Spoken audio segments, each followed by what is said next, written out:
Now that we've had an opportunity to talk about the selection tools, let's talk about the modification tools. So I'm going to open up the headshot image here. Now there are two headshots. There's one that says headshot raw, and then there's one that just says headshot. We're going to use just the headshot. Okay, we'll open that up. There it is.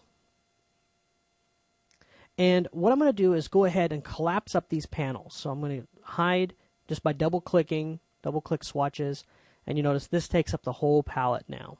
All right. And what we're going to do is focus on the navigator to move around this image.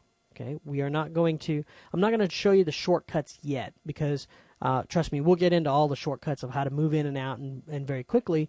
I just want to show you, first of all, how to use the navigator just to make zooming and moving very quick.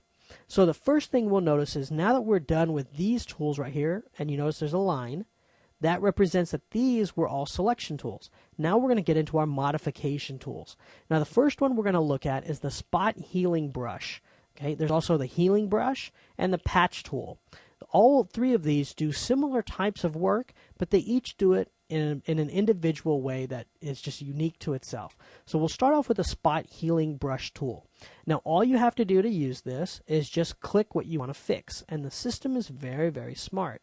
So, for example, if I want to fix this little blemish, and let's get a smaller brush. Now I have shown you earlier, you can drop this down and pick a smaller brush by adjusting this diameter. You notice if I drag this down, I get a little bitty one. Okay. You can also use the shortcut keys on your keyboard, which are the brackets. Now these are next to the letter P. So the open bracket, which is the first key next to P, makes the brush smaller. And the one next to it, the closed bracket, makes the brush larger. So now, here we go. Here's how we fix this blemish. All you have to do, click and drag, and you're done. Click on that one. Now, you notice what happened? It picked up some of this gray. So in this instance, it may not be the best tool for the job. We might want to go with a smaller brush. And there you go. It fixed it. Okay. So we can go along here and fix some of these just minor little baby blemishes. Just like that. And the system is very intelligent. It will go in and recreate the texture that was underneath there, and it looks at the luminance. It's very, very, very amazing. Okay. So we can just go in and fix little things like this.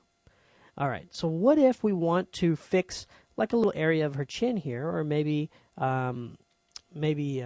like right here?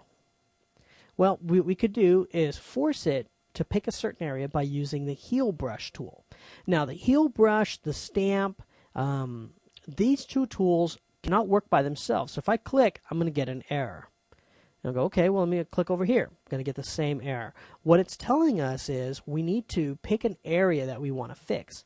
So the way we do that, we pick an area that we want to sample. The way we do that is we hold down Alt. Notice that the icon changed. Okay, here if I let go of Alt, I get the standard paintbrush. If I hold down Alt, I get the one with a crosshair. So all I have to do is click once, and now I've set my anchor. Okay, I told it look right here for the texture. So now when I paint, it knows where to pull that texture from, and it can just fix all these little spots automatically for me. Okay. So again, to move around your image and pick different areas to work on, all you have to do is come over here in your navigator and click and drag the red box, and you'll notice that it'll update. Okay, so if I want to, I can press Alt, click right here on her nose, and then get rid of that slight little blemish. Okay, and it'll blend it right out. If you don't want to use the navigator, you can hold down Spacebar, which temporarily activates your hand tool, okay, which will allow you to pick up your object and move it. So now let's talk about what if you have an area that we want to fix that is bigger than just painting out this little area. Okay, we want to really blend out her skin. Well, that's where the patch tool is really amazing. So the way we work with this patch tool is you select the patch tool, you pick an area that you want to fix. Okay, this is called the source. And then we come over here and we move it to a location that looks nice. So let's say right here.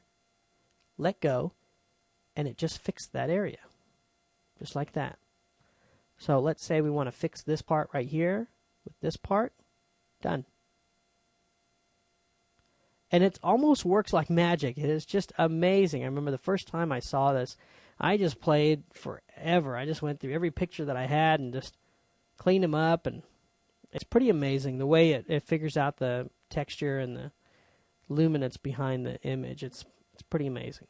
Okay, so we can actually do that with some of these hairs here. We can come up, pick some of these areas, and trim down some of these hairs. We're not going to do that with all of them because it might be better just to use the stamp tool. But you can see here how we can trim off some of these hairs.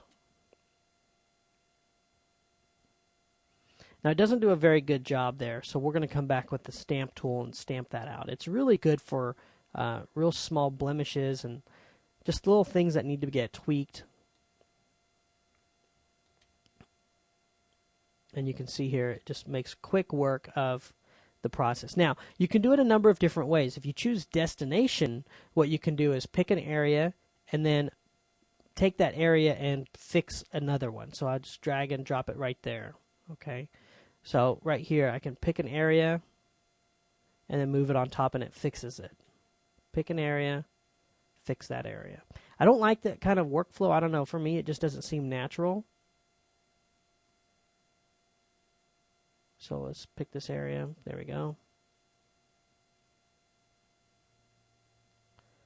So you can work that way. I prefer it the other way, where I find the blemish that I want to fix. So hit source. And then it just picks what we want to fix.